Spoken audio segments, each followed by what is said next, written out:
లలిత అరుణ్ గారిని స్టేజ్ మీదకి రావాల్సిందిగా కోరుతున్నాను.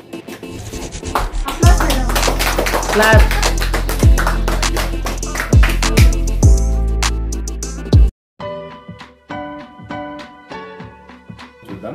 So welcome to industry. మనిషికి కూడా ఒక రెండే భయాలు ఉంటాయి. ఉందా మీకు ఏమైనా భయాలు ఉన్నాయా? చెప్తారా మీకు ఎలాంటి భయాలు ఉన్నాయా? ఒక రెండు భయాలు అయితే అన్నా.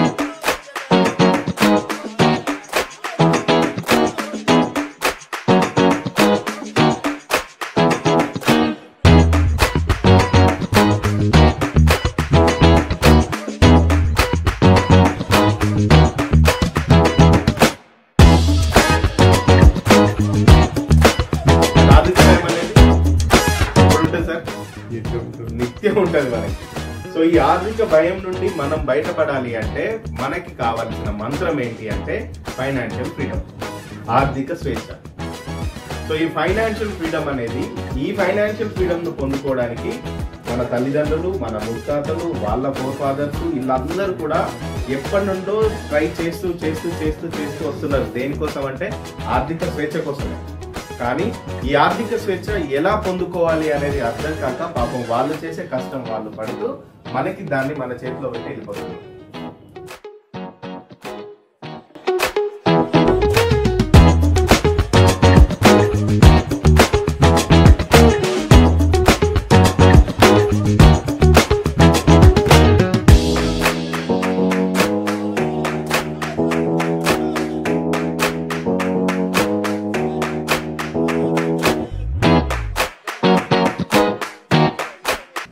ఇప్పటి వరకు మనం విన్న కెరియర్ అంతా కూడా ఒక జాబ్ లేదా ఏదైనా ఒక సెల్ఫ్ ఎంప్లాయ్మెంట్ ఒక బిజినెస్ స్టార్ట్ చేయడం, చిన్న బిజినెస్, దాని బిజినెస్ అని అంటాం మనం, కానీ సెల్ఫ్ ఎంప్లాయ్మెంట్.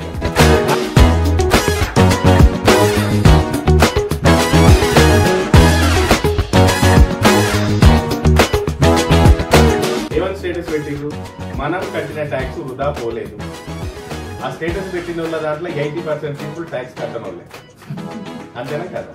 సో అంటే దేశం బలంగా ఉండాలన్నా మనం ఒక శత్రువుని ఎదుర్కోవాలన్నా